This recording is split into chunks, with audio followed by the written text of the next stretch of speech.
hará libres, pero no solamente conocer la verdad, sino aplicarla.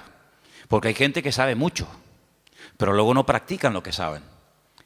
Y hemos estado viendo en las últimas semanas que hay una lucha, que es la lucha entre la carne y el espíritu. Vimos un poquito más acerca de esto el domingo por la tarde. Y si alguien se ha preguntado, bueno, ¿y esta lucha hasta cuándo va a durar? ¿Hasta cuándo vamos a tener luchas con el carácter, con nosotros mismos, con los problemas y tentaciones de la vida? ¿Hasta cuándo? ¿Será que esto es al principio, primer año? Claro, todo está empezando, todo es nuevo. Ya en el segundo año un poco menos, y ya a partir del tercero, cuarto, quinto año, ya estas luchas entre carne y espíritu desaparecen completamente. ¿Podríamos dar esa respuesta a una persona que se pregunta cuánto tiempo dura la guerra, la batalla entre la carne y el espíritu? Pues no, sería totalmente incierto, sería falso. Esto no es cuestión de decir, bueno, los primeros años van a ser años duros, difíciles, porque es el tiempo en el que estamos aprendiendo y poniendo la base, el fundamento de nuestra vida, pero luego ya después, olvídate, luego ya a disfrutar, a vivir la vida, y ya no hay luchas, ni batallas, ni problemas. No es cierto. Si alguien te ha enseñado o si has escuchado a alguien que predica así, pues no es verdad. Porque la batalla, la lucha entre la carne y el espíritu durará toda la vida. ¿Amén? Yo sé que algunos dicen, uy, me cuesta decir amén, pero es así de claro. Te va a durar toda la vida. Y en esta tarde vamos a leer unos versículos de Gálatas capítulo 5 que se parecen mucho, mucho a los versículos que leímos el domingo por la tarde, que era el capítulo 8 de Romanos. Ahora pues ninguna condenación hay para los que están en Cristo Jesús, los que no andan conforme a la carne, sino conforme al Espíritu. Y vimos cómo el capítulo 8 de Romanos, que es un capítulo extraordinario, donde las palabras claves son carne y espíritu, espíritu y carne, aparecen muchas veces con diferentes connotaciones, con diferentes aplicaciones. Ahora cuando comencemos a leer en Gálatas capítulo 5, verso del 16 en adelante, te va a dar la impresión, te va a dar la sensación de que seguimos leyendo la carta de Pablo a los romanos. Pero no tiene nada que ver con la carta de Pablo a los romanos. Esta es otra. Esta es la carta a los Gálatas. Y voy a comenzar a leer a partir del versículo 16. Digo pues, andad en el Espíritu. Ya esto ya lo había dicho también a los romanos. No satisfagáis los deseos de la carne, porque el deseo de la carne es contra el Espíritu, y el del Espíritu es contra la carne. Y estos se oponen entre sí, para que no hagáis lo que quisierais. Pero si sois guiados por el Espíritu, no estáis bajo la ley. Manifiestas son las obras de la carne. Y ahora usted, si quiere, las puede ir contando para que usted se dé cuenta cuántas manifestaciones diferentes hay de la carne. Lectura que, por cierto, se leyó también el domingo a la tarde, solamente la volvemos a repetir. Las obras de la carne son manifiestas y son adulterio, fornicación, inmundicia, lascivia, idolatría, hechicerías, enemistades, pleitos, celos, iras, contiendas, disensiones, herejías, envidias, homicidios, borracheras, orgías. Y no ha terminado la lista, sino que simplemente la acorta y dice, y cosas semejantes a estas, y que hay más, acerca de las cuales os amonesto, como ya os lo he dicho antes, que los que practican tales cosas no heredarán el reino de Dios. Y ahora cambia completamente el tono. Ahora se va al tema del Espíritu y dice, mas el fruto del Espíritu es amor, gozo, paz, paciencia, benignidad, bondad, fe, mansedumbre, templanza. Contra tales cosas no hay ley. Los que son de Cristo han crucificado la carne con sus pasiones y deseos. Si vivimos por el Espíritu, andemos también por el Espíritu. No nos hagamos vanagloriosos irritándonos unos a otros, envidiándonos unos a otros. Si Pablo nos presenta un panorama muy real. Pablo en ningún momento presenta a las iglesias que él pastoreó y fundó en su época como iglesias, como comunidades perfectas, donde no había celos, envidias, no había en definitiva pecado. Claro, si así fuera, nosotros nos sentaría muy mal y nos sentiríamos como los peores cristianos del mundo si leyéramos que los Gálatas, los Corintios, los Filipenses, los Tesalonicenses eran hermanos donde nunca ocurría nada malo, nada negativo, no había envidias, ni peleas, ni celos, ni discrepancias entre los hermanos. Pues nosotros al leer eso, si fuera así, diríamos: Señor, pero qué malos somos. Somos unos pésimos cristianos, porque mira cómo vivían nuestros hermanos del siglo I, sin criticarse, sin tener envidia entre ellos, sin haber competiciones, celos, divisiones, ¿verdad? Sin embargo, el panorama es todo lo contrario. Es todo lo contrario. Mire, si fuéramos a la primera iglesia, a la iglesia primitiva, la iglesia madre, la iglesia de Jerusalén, una iglesia, pues imagínate tú, estaban allí todos los apóstoles, todos los discípulos del Señor, atendiendo, pastoreando la iglesia. De los 12 eran 11, porque uno, todos sabemos que se quitó la vida, Judas, pero el resto estaban allí. Ahí estaba Juan, estaba Tomás, estaba Pedro, estaba Santiago. Así que los mejores maestros, los mejores pastores, testigos presenciales de los milagros y de las enseñanzas del Señor. Algo increíble, una iglesia próspera. Dice la Biblia que no había necesitados entre ellos, no había necesitados. No había gente de clase alta, de clase baja, gente con un poder adquisitivo tremendo, gente que los pobrecitos no tenían ni para comer. Dice que entre ellos no había necesitados. ¿Y cómo solucionaban este problema? Porque en las iglesias hoy en día se ven muchas diferencias. Gente que está muy bien, gente que no está tan bien, gente que le sobra de todo, gente que le falta de todo. Pues ¿cómo es posible que en aquellos tiempos el Señor diga, y está escrito, y esto ha sido inspirado por el Espíritu, lo cual no es ninguna exageración ni mentira, que en la iglesia no había ningún necesitado? Bueno, pues muy fácil, muy fácil. Dice la Biblia que los que tenían mucho vendían, se desprendían de su patrimonio y lo repartían a los que no tenían. Sí, pero bueno, es que eso es lo que dice la Biblia, que los que tenían propiedades, no todos tenían propiedades, evidentemente, pero los que tenían propiedades, los que tenían un patrimonio muy grande, lo vendían y no se lo quedaban para ellos, sino que dice que lo repartían, lo ponían a los pies de los apóstoles y ellos sabían a qué familias y a qué hermanos y cómo y cuándo repartir, de tal manera que dice que no había. De puertas para afuera, en el mundo, en la calle, habría, imagínate tú, mendigos, necesitados, pero dice que en la iglesia no había necesitados entre ellos, sino que todos tenían todas las cosas en común. Entonces, claro, muchas veces la gente dice, pero hermano, las cosas que se leían en la Biblia, aquellos milagros, aquellos acontecimientos tremendos, hoy en día no se ven. Hombre, evidentemente, ¿cómo se van a ver? Si la vida de los cristianos no tiene absolutamente nada que ver, nuestras vidas, con eso de la propiedad privada y con eso de la privacidad, etcétera, etcétera, nuestras vidas no tienen nada que ver con la vida que aquella gente llevó, por lo menos durante un tiempo. Y uno dice, una iglesia tan bendecida, con tantas enseñanzas, con los apóstoles, con milagros, porque mira que había milagros allí, milagros que a veces ocurrían hasta sin pedirlos, sin querer.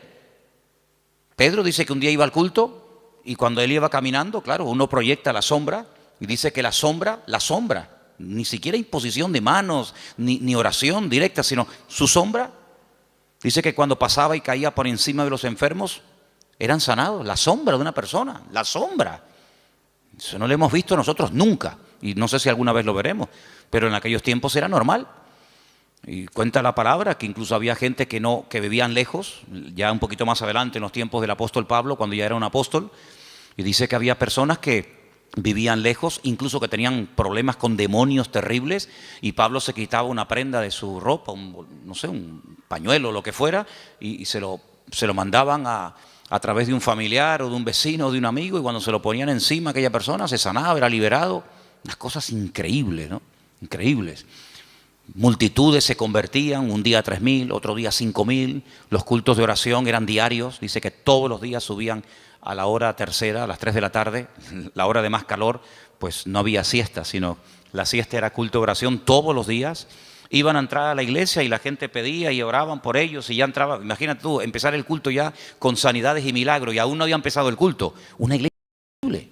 ¿No te hubiera gustado formar parte, aunque sea un tiempito, de esa iglesia? ¿No te hubiera gustado escuchar? ¿Quién predica el jueves? Juan, el discípulo amado. ¡Wow! Y el domingo por la tarde, Pedro y Santiago. Y el próximo jueves, Tomás. Y el siguiente, una gloria increíble. Pero ¿cuál fue el primer problema de esa iglesia? ¿Cuál fue el primer problema? ¿Económico? No, porque no tenían problemas económicos. Porque ya ellos sabían cómo solucionar los problemas internos de la iglesia. Ellos sabían perfectamente, oye, no llega para tal. Pues no pasa nada, si no llega, yo tengo una casa, la vendo, pum, y con eso se paga no sé qué. Oye, que ahora no tenemos para no sé qué. No pasa nada, tengo un terreno. Ellos sabían perfectamente cómo solucionar los problemas económicos. Entonces, ¿cuál fue el problema de la iglesia? Si no fue económico, si no fue falta de crecimiento, si no fue mala doctrina, mala enseñanza o herejías, ¿cuál fue? Murmuración. ¿Cómo? ¿Pero cómo se pueden murmurar? ¿Cómo se pueden criticar unos a otros los hermanos en semejante iglesia? ¿Y por qué murmuraron? Porque cuando llegaba la hora de la comida, que por cierto, comían todos juntos porque era una especie de gran comunidad, pues no sé, dice que las viudas que eran de origen judío, parece, no sé si es algo que realmente era así, pues eran criticadas por otras viudas que dicen, mira, a ella le has puesto 2 chuletas, a mí me has puesto una sola. Yo veo en el plato de ella que le has puesto 3 papas, a mí me has puesto 2 y las de ella son muy grandes, las mías son muy chiquititas. ¿Cómo puede ser que una iglesia tan bendecida y tan próspera y tan impactante y tan de todo, el primer problema que registre la Biblia fuera murmuración? Pues ese fue el primer problema de la congregación. Y de ahí nace la idea de nombrar diáconos, ayudantes, colaboradores, que cuando llegue la hora de la comida, pues ellos sean los que distribuyan y se evite este problema en la congregación, porque no vamos a permitir que por la comida y por la murmuración se frene el avance y se estropee el buen ambiente espiritual que hasta hoy hemos tenido. Y entonces dijeron, vamos a nombrar 7 hermanos de confianza, 7 hermanos que los vamos a poner como diáconos, que se van a encargar a partir de hoy de solucionar este tema. Porque nosotros no nos vamos a poner ahora a servir las mesas. Lo nuestro es otra cosa. Lo nuestro es la palabra, la oración, tener comunión con el Señor, atender espiritualmente al pueblo. Pero ahora si nos vamos a poner a dar de comida a miles y a miles de personas, se nos va el día en esto y al final no cumplimos con lo que teníamos que cumplir. Pero claro, pusieron unos requisitos. Dice que tenían que ser hombres llenos del Espíritu Santo, de fe y de buen testimonio y sabiduría, para servir las mesas. Pues si eso eran los requisitos de los diáconos, ¿cómo tenían que ser los apóstoles y los pastores en aquella época? Yo creo que muchos de los que somos pastores hoy en día no podríamos ser ni diáconos en la iglesia primitiva, porque ponían el listón tan alto, era algo tan elevado que pedían para que una persona pudiera atender las mesas, que tú imagínate lo que tenían que pedir para ser pastor. Algo realmente increíble. Así que vemos que el problema de la carne y del espíritu ya surgió en el seno de la primera iglesia, en la iglesia primitiva. Imagínate 2000 años después. Imagínate 2000 años después. Si viendo y viviendo en aquel tiempo y en aquel ambiente y aquella atmósfera de gloria, de bendición, de un mover de Dios espectacular, donde todo lo que ocurría era genuino. Las cifras que se dan no son aumentadas, no se estiran las cifras. Bueno, eran 200 los que se convirtieron, pero tú pones ahí 5000. No. Todo era genuino, los milagros eran genuinos, las sanidades eran genuinas. Todo lo que ocurría era genuino, no eran cifras evangelásticas. Eran cifras genuinas, milagros realmente del Señor. Si eso ya ocurría en aquella época, imagínate hoy en día cuando nuestro nivel de santidad, nuestro nivel de espiritualidad no tiene absolutamente nada que ver con el de nuestros hermanos de los primeros siglos de la era cristiana. Entonces vemos que el problema dentro de la iglesia fue la carnalidad. Ahora, oraba y le pedía al Señor, Señor, tiene que haber algún cuadro, tiene que haber algún pasaje en la Biblia para que este tema que estamos tratando últimamente de la carne y del espíritu, de vivir en victoria o vivir en derrota, nos resulte lo suficientemente gráfico como para captar lo que más o menos quiere decir la Biblia cuando habla de la lucha continua entre la carne y el espíritu. Y hay un pasaje extraordinario. Hay un pasaje increíble y lo vamos a leer esta tarde y vais a ver cómo al entender ese pasaje vais a poder entender mucho más lo que me refiero cuando hablo de la carne y del espíritu. Vamos al primer libro de la Biblia, al primero, que se llama Génesis, capítulo 25. En Génesis capítulo 25 vamos a leer una historia muy conocida, pero de la cual vamos a extraer muchísimas lecciones para poder entender mejor la lucha entre la carne y el espíritu. Génesis capítulo 25, voy a leer a partir del versículo 19. ¿Lo tienen, hermanos? Muy bien. Dice así la palabra del Señor, presta atención, hermano. Estos son los descendientes de Isaac, hijo de Abraham.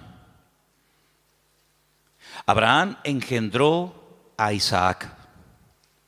Y era Isaac de 40 años cuando tomó por mujer a Rebeca, hija de Betuel, arameo de Padán Aram, hermana de Labán, arameo. ¿Cuántos datos en un solo versículo? La edad, el nombre del padre, el nombre del hermano, un montón de datos, todos muy importantes. Quédese con esta cifra, 40 años tenía cuando Isaac se casa.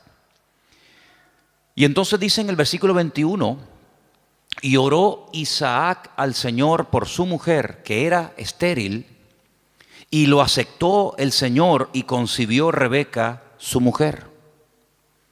Y los hijos luchaban dentro de ella y dijo, si es así, ¿para qué vivo yo? Y se fue a consultar al Señor. Y el Señor le respondió y le dijo, 2 naciones hay en tu seno y 2 pueblos serán divididos desde tus entrañas. El uno será más fuerte que el otro y el mayor servirá al menor. Esa es la palabra que el Señor le da a esta mujer atormentada. Esta mujer que lo está pasando realmente mal, porque tiene una batalla, tiene una guerra dentro de su vientre.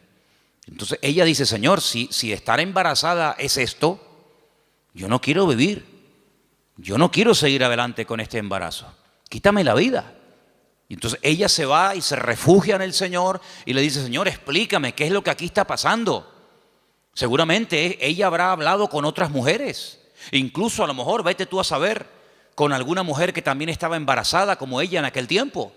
Y seguramente alguna le habrá dicho, oye, pues yo no sé, yo no te entiendo porque a mí no me está pasando nada de lo que tú estás diciendo.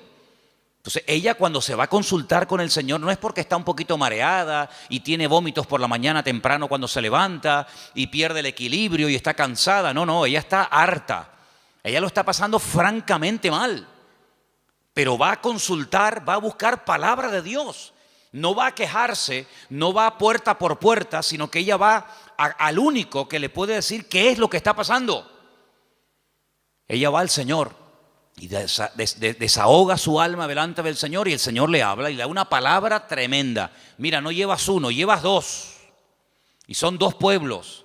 Y están peleándose desde tu vientre. Y siempre será así. Y el mayor servirá al menor. Y entonces ya ella más o menos entiende qué es lo que está pasando. Seguimos. Versículo 24. Cuando se cumplieron los días para dar a luz, he aquí había gemelos en su vientre. Ya se lo había dicho el Señor, que había 2, no 1. Luego, aquí vemos que la primera parte de la palabra, no llevas 1, sino llevas 2, se está cumpliendo. Cuando ella vio salir 1 y vio salir al otro, ella seguramente habrá recordado lo que el Señor le había dicho. 2, llevas 2, no 1, 2. Luego, si la primera parte de la palabra se ha cumplido, prepárate porque la segunda también se va a cumplir. ¿Cuál es? Que se van a llevar como el perro y el gato. Que el mayor va a terminar sirviendo al menor. Que están divididos, enfrentados, peleados desde el vientre, ya están peleándose. Imagínate cuando sean grandes. Entonces dice en el versículo 25 que salió el primero. Dice rubio, ahora hablaremos acerca de eso. Y era todo velludo, como una pelliza. Y llamaron su nombre Esaú. Fíjate que en el versículo 25 dice, y salió el primero. Ahora tendría que decir el siguiente versículo, y salió el segundo, ¿sí o no? Pues no dice eso. Cuando sale Esaú dice, salió el primero, pero cuando sale el otro hermano, dice el versículo 26, después, no dice el segundo, dice después. Salió su hermano, trabada su mano al calcañar de Esaú, y fue llamado su nombre Jacob. Y era Isaac de edad de 60 años cuando ella los dio a luz. Yo les dije que en el versículo 20 dice cuántos años tenía cuando se casó. 40. Y al final del versículo 26 dice cuántos años tenía cuando fueron padres. 60. Es decir, que durante 20 años intentaron ser padres y no pasaba nada. Dice la Biblia que ella era estéril. Pero Isaac sabía perfectamente que para Dios no hay nada imposible. Porque Isaac es el resultado de una oración de fe y de una intervención sobrenatural de Dios sobre su madre.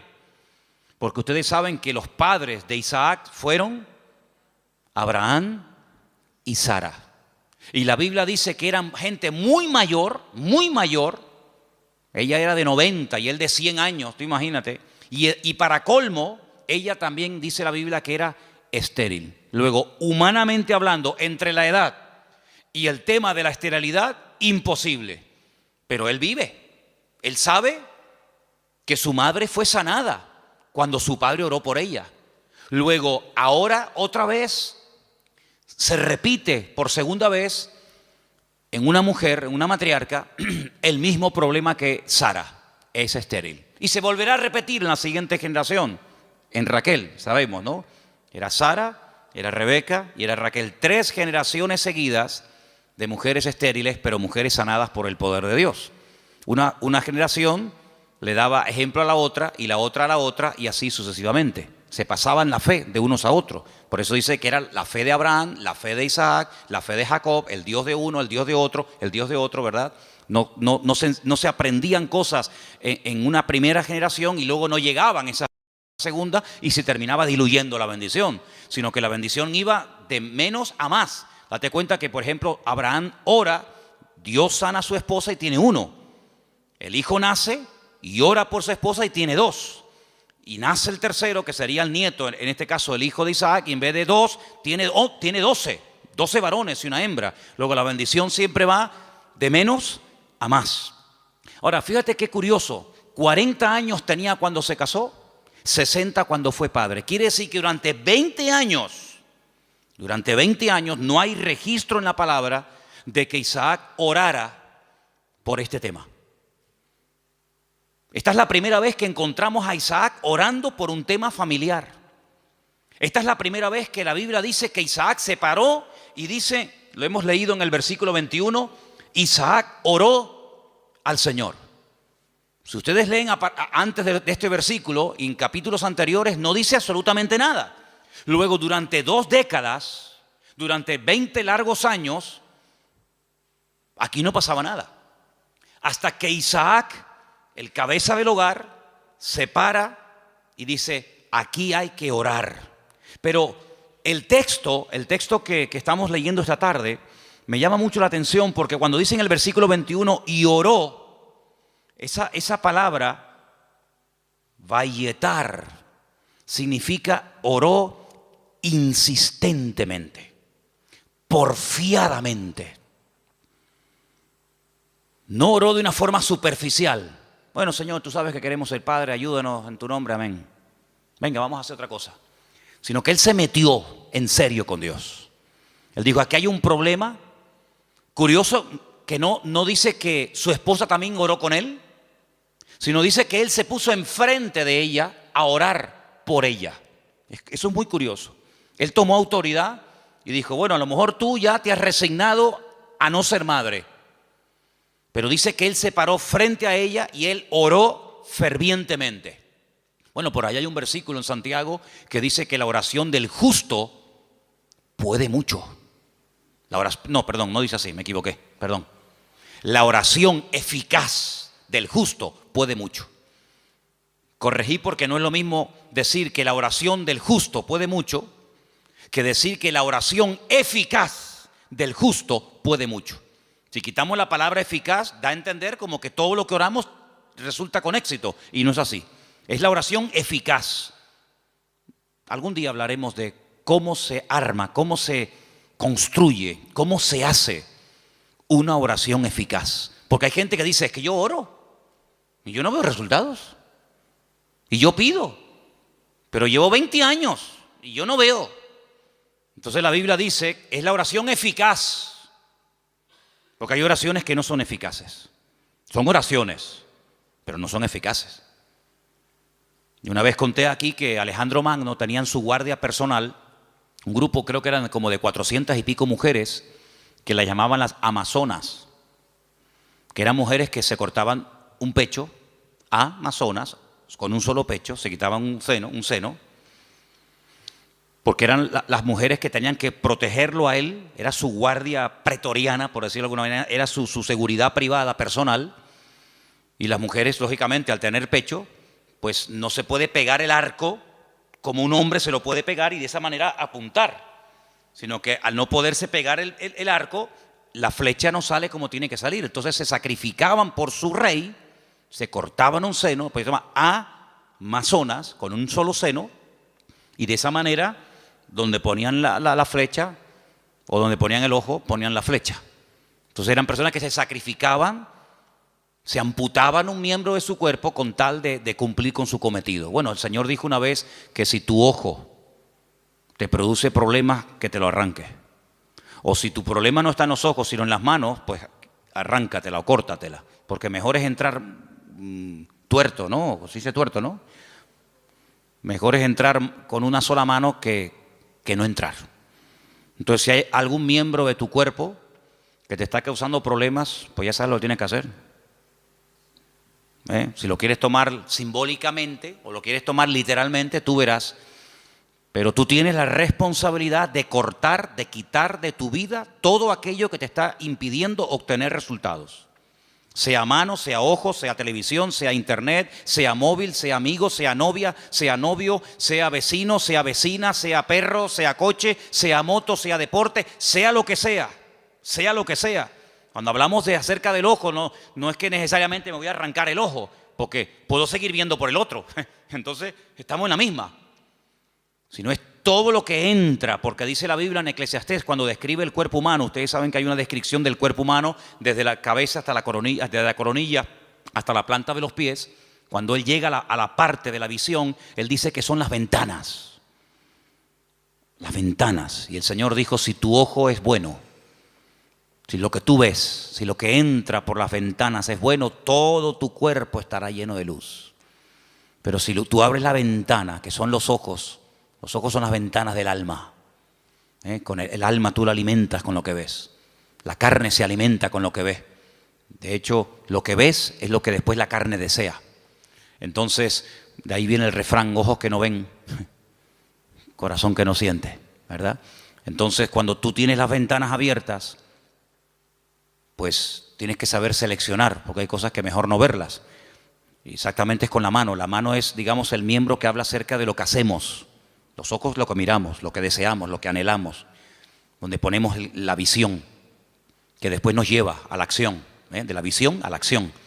Pero la mano representa la acción en sí misma, hacemos con las manos. Cristo sanaba a los enfermos con las manos, tocaba a los enfermos, multiplicaba los panes y los peces. Las manos son, digamos, el medio, hablando de una forma simbólica de lo que hacemos, de lo que ejecutamos. Entonces, si lo que estás haciendo o lo que estás viendo, lo que está entrando en definitiva en tu mente y lo que posteriormente sale te está causando problemas, tienes que tomar medidas preventivas primero. Si ya no funcionan las medidas preventivas, entonces otro tipo de medidas, pero lo que no puede ser es que la carne esté superando la vida en el espíritu, porque dice la Biblia que los que viven en la carne no pueden agradar a Dios. Y los que son guiados según la carne van a la muerte, a la destrucción. Por lo tanto, hay esa lucha que vemos desde el vientre de la madre de esta mujer, de Rebeca, con estos dos hijos. Ahora, después dice, en el mismo versículo 21, cuando yo he dicho vayetar, significa orar porfiadamente, insistentemente. En el mismo versículo, cuando dice, y aceptó el Señor, ¿lo veis? Es la misma palabra, pero se pronuncia de una forma diferente, vayater. Vayater, vayatar, vayater. Se escribe igual, pero las vocales se ponen diferentes. ¿Y saben lo que significa eso? Aquí se ha traducido por aceptó el Señor. Aceptó el Señor. Significa que convenció a Dios. Dicho de otra forma, Dios se dejó convencer por la oración de Isaac. Es increíble. Dios se dejó convencer. A ver, ¿qué quieres? Presenta argumentos. Preséntame argumentos. ¿Por qué quieres ser padre? No tenemos la oración de Isaac. Solamente tenemos el hecho de que oró Isaac al Señor y el Señor dijo, está bien. Pero la oración que hizo Isaac al Señor, qué pena, no la tenemos. ¿Te hubiera gustado que estuviera ahí? Algún día cuando lleguemos a la gloria decir, oye Isaac, ¿puedo hablar contigo un segundito? ¿Me podrías decir más o menos lo que le pediste a Dios cuando querías ser padre? Sí, mira, le dije esto y esto y esto. Tienen que aprender hebreo, si no, no pueden hablar con él. No, son bromas. Pero tuvo que orar de una forma que dice que convenció a Dios. Dios dijo, me has convencido. Ya está, problema solucionado. Fíjate, si en vez de haber esperado de los 40 años que se casó, a los 60, yo pregunto, si hubiera orado a los 2 años de casarse, de esa manera como oró, ¿no hubiera el Señor respondido? Por supuesto. Si hubiera orado cuando tenía 25, cuando tenía 45, 50 años, los gemelos podían haber nacido antes. Pero no hay registro en la Biblia de que Isaac orara a esa edad, con esa intensidad y con ese fervor. Pero sí hay registro en la Biblia, a los 60 años, cuando él ora, el Señor se deja convencer. Los argumentos que presentó Isaac, pienso yo que un argumento podía haber sido este. Señor, tú le dijiste a mi padre que en ti serían benditas todas las naciones de la tierra y que tú le darías un heredero y que yo sería el hijo de la promesa. Pero Señor, cuando yo me muera, mi padre vio en mí el cumplimiento de la palabra. Yo soy el hijo de la promesa. Por eso me pusieron Isaac, que significa ríanse, gócense, alégrense. Estaba todo cerrado, estaba todo opuesto. La esterilidad de la madre, la vejez del padre, imposible. Pero ríanse, Isaac. Yo soy el hijo de la promesa. Pero ¿y cuando yo me muera? Se acabó la risa, se acabó la alegría. Cuando yo y mi mujer nos muramos, ya no hay continuidad. La bendición nació y murió con nosotros. ¿Cómo puede ser esto? Señor, dame hijos para que siga la bendición. Y ahí presenta argumentos. Y ahí, en el buen sentido de la palabra, Isaac dialoga, discute, pelea con Dios en oración. Y dice, vayater, Dios se dejó convencer. Estoy de acuerdo, Isaac, perfecto. Tu mujer a partir de ahora quedará embarazada. Qué tremendo, ¿eh? Qué tremendo. Si nos tomáramos más en serio, no solo la oración, sino cómo oramos, qué diferente sería nuestra vida. ¿Sí o no? A veces no tenemos suficiente fe. Yo sé que la fe la tenemos que poner en el Señor, eso lo tengo más claro que el agua. Pero el Señor nos ha dado un medio poderosísimo, que es la oración. Si lo usáramos más, si oráramos más fervientemente, y esto no tiene nada que ver con el carácter de uno, porque Santiago, cuando dice que la oración eficaz del justo puede mucho, pone un ejemplo. Uno dice, bueno, oración eficaz de un justo, a ver, ¿quién podría ser? ¿Quién? No hace falta que te rompas la cabeza. Santiago dice, Elías era un hombre, dice, sujeto a pasiones semejantes a las nuestras.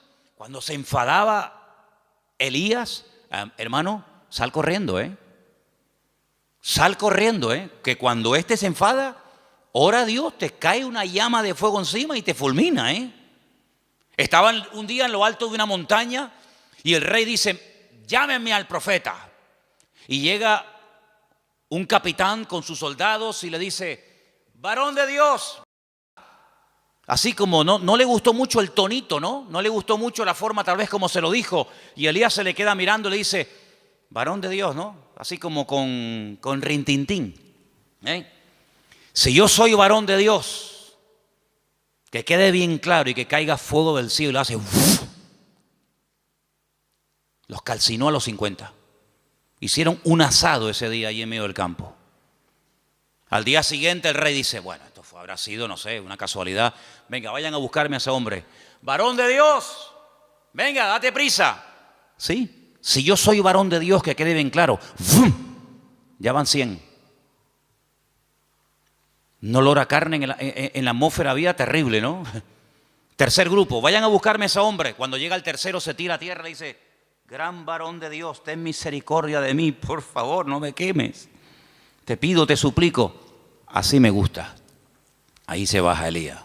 Así era Elías, amigo. Así era Elías. Alguien dijo en cierta ocasión que si el Señor no se lleva en un carro de fuego a Elías, le prende fuego a todo el país. Porque para él todos estaban mal. Claro, para él todos estaban mal. En un día, mató a 100 soldados. Días más tarde, a 450 profetas de Baal les cortó el cuello en el monte Carmelo. ¿Pero este quién es? Y después hablan los americanos de Rambo. Esto es increíble, esto es tremendo este hombre. El Señor se lo tuvo que llevar con él. Pero mira, era un hombre que se desanimaba, ¿sí o no? Señor, quítame la vida, estoy harto, me siento solo, este no es mi sitio, no sé qué, orando tonterías. Una mujer le dice, mañana como no ponga tu cabeza en un plato, como tú pusiste en un plato la cabeza de mis profetas, y sale corriendo por miedo a la mujer. Claro, si Elías era tremendo, ¿cómo tenía que ser esta mujer? Porque para salir corriendo desde allí hasta donde fue corriendo. Pero dice que era un hombre sujeto a pasiones semejantes a las nuestras. Se enfadaba, se desanimaba, se deprimía, oraba tonterías. Pero cuando oraba, amigo, cuando ese hombre entraba en guerra y en comunión con Dios, no había infierno que lo pudiera detener. ¿Te das cuenta? Entonces aquí encontramos un ejemplo de cómo este hombre ora. La mujer no dice que orara. Bueno, pero que tienes que orar eres tú, que para eso eres el hombre, para eso eres la cabeza. Y tú tienes que traer la bendición a tu casa. Y la bendición viene cuando tú buscas de Dios, cuando tú oras sinceramente. Mira, el peor defecto que puede tener un hombre no es que no predique. Hermana, si su marido nunca va a ser un predicador, no se enfade con él. No todos han sido llamados a predicar. Ese no es el mayor problema de un hombre. El mayor problema de un hombre es que no sabe cantar. No, hermano, hay hermanos que el Señor los bendiga. Por ahí no van los tiros. Es que a mí me gustaría tener un hombre que cante, ¿sí? Pues mire, le tocó, no hay más, hermana. El problema de un hombre no es que no canta o no predica. ¿Tú sabes cuál es la peor desgracia que puede tener un hombre? Que no sepa orar. Ese es el problema más grande que puede tener una mujer, es que su marido no ora, que no sepa orar. Porque este hombre, cuando oró fervientemente y oró porfiadamente, insistentemente, automáticamente en la casa, todo cambió. Todo cambió. Ahora, la oración trajo problemas. Porque por la oración de Isaac, dice la Biblia, que su mujer lo estaba pasando mal. Pero ella, ¿qué fue lo que hizo? Lo que le enseñó su marido. Vete a hablar con el Señor, déjate de quejarte, vete a la cámara secreta y allí en la cámara secreta abre tu alma delante del Señor. Y el Señor le dio una palabra tremenda. A muy pocas gentes el Señor le da palabras específicas para sus hijos y a ella se los dio. Vamos a leerlo otra vez. 2 naciones hay en tu seno, 2 naciones, 2 pueblos serán divididos desde sus entrañas. Es imposible la convivencia. Un pueblo será más fuerte que el otro pueblo y el mayor servirá al menor. Tremendo. Este hombre cambió la situación de su casa porque oró por ella. Ahora, lo que me llama la atención, lo decíamos hoy en casa, que cuando su papá, cuidado con esto, cuidado, porque hay cosas que se transmiten a través de lo físico, de lo genético, pero también hay cosas que se transmiten de generación en generación por la vía espiritual. Si me sacan una célula de mi cuerpo, cualquiera que sea, y extraen un ADN de mi pelo o de donde sea, en un 99,9% ese ADN dirá que yo soy hijo de fulano de tal. Es inevitable, totalmente inevitable. Las famosas pruebas de paternidad. Ah, no, es que ese hijo no es mío. Sí, hazte una prueba de paternidad y ahí, amigo, ahí sale. O eres o no eres. Bueno, tal vez no. O eres o no eres. Lo genético, queramos o no, se transmite de generación en generación. ¿Y lo espiritual? Porque dice la Biblia que somos espíritu, alma y cuerpo. Luego transmitimos la genética y como lo natural es un reflejo de lo espiritual, lo he dicho ya 1.000.000 de veces, pues si transmitimos lo genético, si transmitimos lo físico, lo espiritual, no te quepa la menor duda. Por ahí podríamos un día hablar largo y tendido sobre este tema. Dice la palabra de Dios que tal la madre, tal la hija. ¿Sí o no? Eso dice la Biblia. Tal la madre, tal la hija. No dice tal el padre, tal el hijo. Eso no lo dice. Pero la Biblia se dice tal la madre, tal la hija. Así que mamá, ten cuidado que le estás transmitiendo a tus hijos. Porque la madre transmite mucho más a los hijos de lo que te puedas imaginar. Mucho más a veces que un padre. ¿Qué te parece? La responsabilidad es tremenda. Así que si hay aspectos negativos espiritualmente hablando de tu madre o de tus antepasados, métete en la habitación con el Señor y que Dios corte todo eso lo antes posible. Para que no seas tú una víctima de cosas del pasado. Aunque un día hablaremos más detenidamente sobre todo esto. Pero lo que quiero decir con todo esto es que él no tomó una sierva. Él podía haber dicho, bueno, ¿qué hizo mi padre cuando oró y no venía yo, vaya, no nacía yo? ¿Qué hizo mi padre? Tomó una sierva. Era la costumbre de la época. La costumbre, no lo bíblico, no lo correcto. Por dejarse llevar por la costumbre, resulta que hasta el día de hoy estamos pagando las consecuencias de aquello. Porque no fue una palabra dada por el Señor como ahora el Señor le está diciendo a Rebeca lo que le está pasando, sino que fue una costumbre. Cuando la señora de la casa no podía tener hijos, o bien porque fuera estéril, o bien porque fuera demasiado mayor, la costumbre era una criada, la criada de la señora, la criada de confianza de la casa, pues podían tener relaciones sexuales, el amo con ella, y ese hijo que naciera se consideraba hijo legítimo del matrimonio. De hecho, había prácticas que a la hora de parir se ponía una debajo y otra arriba, y las dos hacían como que estaban pariendo, y no, era toda una historia, ¿no? Isaac podía haber dicho, bueno, pues yo voy a hacer lo mismo. Él no hizo eso, porque él aprendió que imitar lo que otros hacen para obtener resultados no es lo correcto. No hay que imitar lo que hacen otros, y mucho menos tomar costumbres y aplicarlas como si fueran principios bíblicos. Tú no tienes que imitar a nadie. Es que mi padre lo hizo, pero eso no significa que tú lo vas a hacer. Mira, hay un momento en la vida de Isaac en el que él tiene la tentación de hacer lo mismo que hizo su padre. No con la criada, ya eso lo dejamos bien claro, porque Isaac prefirió esperar en Dios 20 años que precipitarse y adelantarse como hizo su padre con Agar, y fue un desastre. que al final saben que tuvo que expulsarla, al hijo, etcétera, etcétera.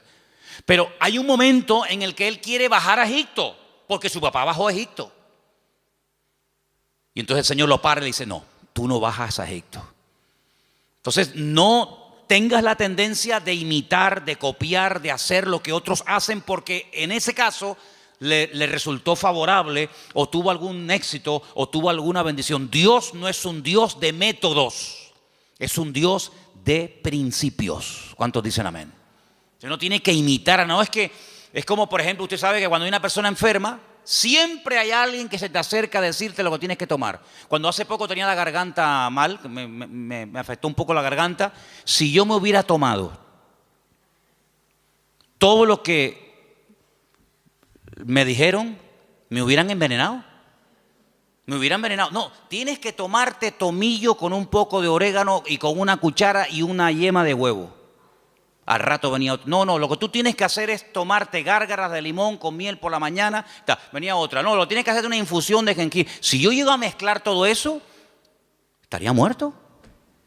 Porque todos tenemos siempre la tendencia de decir a los demás lo que tienen que hacer. Y aquí vemos algo muy importante. Isaac dijo, mi padre hizo mal. Pero yo no voy a imitar a mi padre. Yo voy a orar al Señor, y aunque seguramente Isaac tenía muchas criadas y muchas siervas, yo no voy a hacer eso. Y eso se lo transmitió a su mujer, de tal manera que ella, cuando está mal, lo que hace es lo que su marido le ha enseñado. Vete a orar y el Señor te dirá lo que tienes que hacer. ¿Cuántos dicen amén? Tremendo, este pasaje me gusta muchísimo. Así que no toma el ejemplo de su padre, pero ahora vamos al versículo donde dice que los hijos luchaban dentro de ella. Dentro de ella. Hay otra versión que dice se agitaban. Hay una palabra un poquito extraña en hebreo que es vayitrosasú, algo así, que viene de la raíz ratz, que significa correr, destrozar, aplastar. Se estaban matando los hermanos en el vientre de la madre. No es que decía, échate un poquito para allá, como por las noches, ¿no? Cuando estamos durmiendo, sobre todo cuando hay calor, ¿no? Los matrimonios, cuando hay calor, que dice, échate para allá. Cuando hace frío, dice, échate para acá. No es que quedamos para allá o para acá, depende de la estación. Échate para allá, échate para acá. No es que estaban ahí incómodos, ¿no? ¿Verdad? Sino que se estaban matando. Querían salir los dos antes de tiempo. Se estaban aplastando, se estaban dando una cuerada entre ellos tremenda. Ahora tú imagínate tener dos, si ya uno es complicado, imagínate tener dos que se están matando y peleando el uno al otro. Bueno, el otro día me contaron algo, yo no sé si será verdad o no, pero dice que una madre embarazada denunció a su hijo antes de nacer porque le estaba dando un mal embarazo. Lo denunció. Y dice que un juez aceptó la denuncia y que cuando salga niño, no sé, lo llevarán a comisaría o le pondrán a la esposa, yo no sé. Denunció al hijo porque le estaba causando problemas al embarazo. Oye, hay que estar de verdad. Después dicen que nosotros estamos locos, pero el mundo está, bendito sea Dios. Denunció al bebé que aún no ha nacido. Imagínate tú, su propia madre. Pórtate bien, que te portes bien, que no te muevas. Imagínate dos peleándose ahí, matándose y pellizcándose y pegándose puñetazos. Es que hay dos dentro. Y uno es completamente diferente al otro. Y ahí es el cuadro que yo estoy utilizando esta tarde para reflejarles la realidad de la batalla que hay entre la carne y el espíritu. Uno tendría que sentirse tan mal como se sintió Rebeca cuando hay esa batalla interior dentro de nosotros entre la carne y el espíritu, que no nos queda más remedio que ir a hablar con Dios y desahogarnos con el Señor. Ella no dijo, bueno, esto es normal, sino cuando en nosotros hay esa guerra, como decía Pablo, Romanos capítulo 7, léanlo, es un capítulo tremendo. Pablo abre su corazón, Pablo se quita la careta y dice, hermanos, lo que quiero hacer no lo estoy haciendo. A veces hago cosas que no quiero hacer. Miserable de mí, ¿quién me librará de este cuerpo de muerte? Lo que quiero hacer no lo hago lo que no quiero y hay una ley dentro de mí. No le eche la culpa a fulano, a mengano. Hay una ley, hay algo dentro de mí. Es esa ley que la carne se rebela contra el espíritu contra la carne, igual que Jacob y Esaú, que se mataban y se pegaban el uno al otro. ¿Y qué hizo Rebeca? Se fue a hablar con el Señor. Eso es lo que deberíamos de hacer cuando nos sentimos mal, cuando queremos orar pero no quiero orar. Cuando quiero leer la Biblia pero no me da la gana de leer la Biblia. Y cuando quiero que Dios me bendiga pero ya no quiero saber nada de Dios, me tiene cansado. Y cuando quiero ir pero ya no quiero ir. Cuando hay esa lucha, no te resignes y digas, bueno, seré que soy raro, seré que soy un bicho extraño. No. Lo que tenemos que hacer es lo mismo que hizo Rebeca. Señor, ¿qué pasa? ¿Qué me está pasando, Señor? Háblame, ayúdame. Porque si no me ayuda, quítame la vida. Porque esto no es vida ni es nada. No lo dijo, pero casi probablemente estuvo tentada a decir, es que yo estaba mejor antes que ahora. Yo estaba mejor antes cuando era una mujer estéril, sin hijos, que ahora que tenía que estar saltando de alegría por estar embarazada. Pues antes yo vivía y me sentía mejor que ahora. Ahora que me has bendecido, esta bendición me está trayendo unos problemas terribles. No dijo todo esto, lo estoy diciendo yo, a ver si me entienden. Pero ¿cuántas veces puede pasar por nuestra mente? ¿Cuántas veces nos pueden cruzar los cables por nuestra mente y decir, ¿y ahora qué? Ahora, y lee la Biblia y vas a la iglesia y no sé qué, y te das cuenta. El diablo es tremendamente cruel con nosotros. Y nos hace ver un panorama irreal, pero lo pinta de tal manera que parece que es real. Tremendo.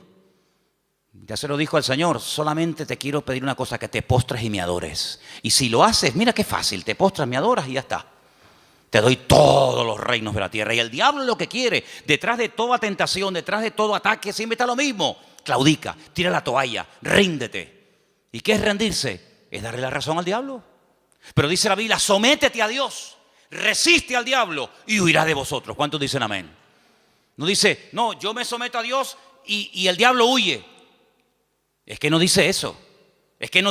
Como tú te estés montando una vida cristiana diferente a los principios que dice la palabra, te vas a llevar cada palo, te vas a llevar cada desilusión, porque ves que haces las cosas y no funcionan. Y no hay nada peor que hacer algo y ver que no funciona y te enfadas con Dios.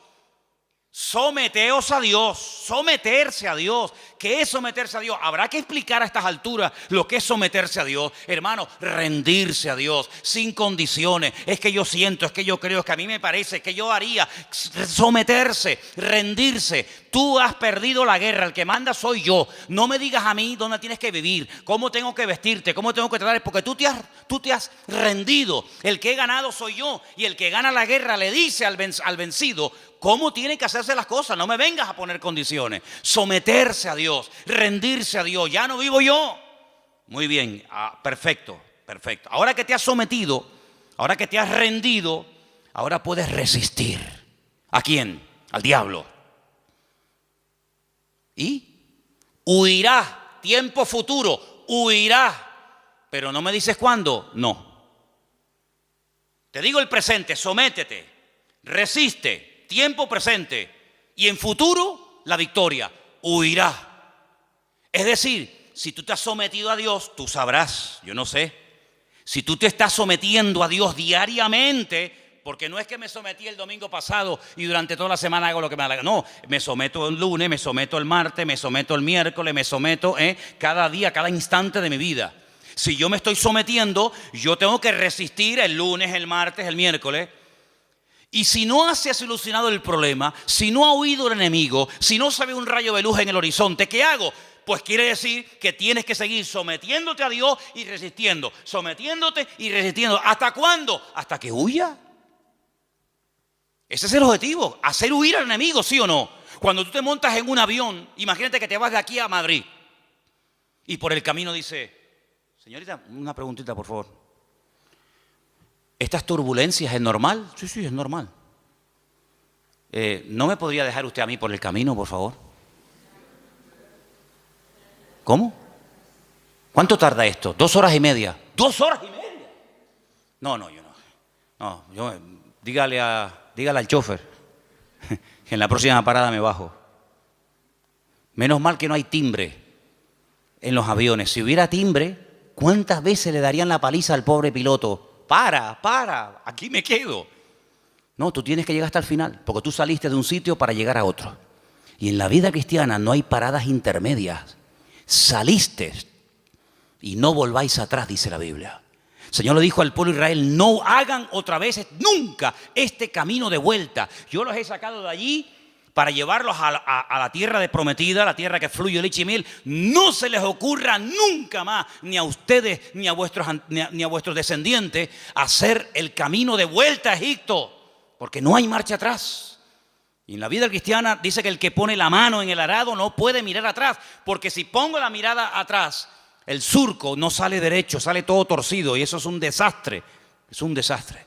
Por lo tanto, vemos en este pasaje que se oró, se obtuvo resultados, pero lo que queremos hablar con todo esto es de la diferencia de Esaú y de Jacob, para después darnos cuenta de lo que es la carne y de lo que es el espíritu. Serían divididos, separados, enfrentados desde el vientre de su madre. Es decir, convivencia cero, imposible. Cuando hace años, ¿se acuerdan los que estaban? Algunos todavía no saben esto, pero cuando estábamos en el puerto de la Cruz y en una de las casas que hay allí, ¿se acuerdan ustedes que vinieron aquellos santeros? Eran cubanos, total, ¿qué más da? Pero eran cubanos. Hubieran sido japoneses, pues digo, santeros japoneses, aunque nunca me imagino un santero japonés, pero bueno. Vinieron aquellos santeros japoneses y lo primero que me dijeron el primer día, dice: venimos a por ti, por tu casa, por tu iglesia, por tu ministerio, vamos a destruirte. Ya. Yo miré así para que no hubiera ningún hermano y me escuchara. Porque algunos cuando a lo mejor vieron a Cristo volcar las mesas y se sacó el cinturón, dijeron: ¡ah! El Señor se enfadó. Sí, se enfadó, porque hay momentos para enfadarse. Entonces el Señor volcó las mesas y lo volcó correctamente. No se equivocó. ¿Ustedes creen que se equivocó el Señor? Lo hizo todo perfecto. Pues yo le dije a aquello, digo: ay, amigo, ustedes no saben dónde han caído. Y una serie de cosas más. Entramos en guerra. Claro, entramos en guerra. Mataron palomas. Me iba por las mañanas allí, tenían todo el patio lleno de huevos, de plumas, de sangre, un pavo degollado, velas negras, cocos, no sé qué. Y yo digo: tú sigue haciendo lo que quieras. Sí, haz lo que quieras. Como si quieres matar una piara de cochinos aquí en el patio, me da exactamente igual. Y el Señor me dio una palabra orando una noche en el muro allí en Jerusalén. Y me dijo: de aquí a poco se irán y no los verás nunca más. Mirarás y el malo ya no estará y nunca más lo verás. ¿Qué te parece? Entramos en guerra, se fueron, no como vinieron. Cuando alguien viene a hacerte daño no se va igual que como vino. No. En el mundo espiritual no, en el mundo puede ser, pero en el mundo espiritual cuando alguien viene a hacerte daño no se va igual que cuando vino. Se va peor, se va dividido. Dice: por un camino viene y por 7 se marchan. Sí, la reacción a nuestro favor siempre es en contra del enemigo, evidentemente. Y llegó un día en el que yo dije: ya está, se acabó. Uno de ellos me llamó aparte y me dice: ¿puedo hablar con usted? Ya cuando a mí me hablan de usted, yo digo: qué curioso. Ya me habló de usted. Y me dice: ¿por qué no llegamos a una convivencia? Así me dijo, esa fue su palabra. ¿Por qué no llegamos a una convivencia? Y le dije: jamás en mi vida, por encima de mi cabeza, yo jamás conviviré con ustedes. Hijos del diablo, les dije. Que vienen aquí ustedes a hacer daño. Convivencia en absoluto. La única convivencia que hay es que ustedes quemen toda esa basura, lleguen adentro a la iglesia, se conviertan y le pidan perdón a Dios por lo que están haciendo. Se fue, imagínate tú, como un saltaperico. ¿Qué te parece, amigo? Convivencia. Principio del fin. ¿Ya quieren convivir? Pues ya saben que no pueden, vamos a convivir. No habrá nunca convivencia entre Esaú y Jacob, jamás. Es más, la debilidad y la derrota de uno fortalece y le da la victoria al otro. No pueden estar los dos como cabeza. Cuando uno está como cabeza, el otro tiene que estar como cola. Y cuando el otro está como cola, el otro está como cabeza. Es algo antagónico, no pueden estar los dos en la cúspide de la pirámide. O uno está arriba o el otro está abajo. De hecho, cuando uno está arriba es porque se ha fortalecido con la debilidad del otro. Y cuando el otro está abajo es porque su fortaleza la ha perdido y la ha tomado el otro que le ha vencido. Eso es así en el mundo espiritual. No puede haber convivencia entre la luz y las tinieblas. Donde hay luz, no hay tinieblas. Y donde hay tinieblas es porque hay ausencia de luz. Pablo utiliza todo esto y dice, hermanos, qué común unión puede haber entre Satanás y Cristo. ¿Qué común unión puede haber entre la luz y las tinieblas, entre un inconverso y un creyente? Ninguna. Por eso dice, no se unan. El mundo quiere unirse, claro. Para el enemigo eres atractivo, para el enemigo eres un trofeo de guerra. Pero le dice el Señor al creyente, no al inconverso. Al creyente dice, no te unas. Él querrá unirse contigo. Hay gente del mundo que se enamoran de chicas cristianas. Hay chicos de la calle que se enamoran de chicas y los del mundo claro, porque tienen un atractivo, tienen una gracia de Dios. Pero tú enamorarte de uno del mundo, ¿estás loco o qué? Es convertirte en tinieblas siendo luz, amigo. Es increíble. No hay ningún tipo de convivencia y por eso lo que el Señor le está diciendo a esta mujer, a Rebeca, es que no habrá convivencia ni dentro ni fuera, ni cuando son chicos ni cuando son grandes. Y cuando los dos nacieron, dice la Biblia que uno era de una manera y otro era de otra. Es decir, lo natural reflejaba lo distinto que eran el uno del otro. Y eso es lo que tenemos que tener en cuenta para darnos cuenta de que vivir en la carne es totalmente opuesto a vivir en el Espíritu. Y no he terminado, mira todos los apuntes que tengo aquí apuntes para una semana, pero quiero terminar diciendo algo, escúcheme bien. Si alguien se pregunta, ¿y puedo vivir un poquito en la carne y un poco en el Espíritu? Por ejemplo, sábado hay culto de jóvenes, ¿no? ¿Sí o no? Bueno, pues el sábado canto, oro, alabo a Dios. El domingo también, porque hay culto, entonces tengo que portar bien. No puedo comportarme mal, ni decir palabrotas, ni... Sábado y domingo está bien, total. Pero claro, ya el lunes, el martes que no hay culto, el miércoles que no hay culto, entonces no has entendido nada. Porque no se puede convivir, no se puede vivir en la carne y en el Espíritu. Hubo un hombre en la iglesia de Corinto que estaba dentro de la iglesia, dentro del cuerpo de Cristo, pero estaba viviendo en la carne. ¿Sabéis el caso, no?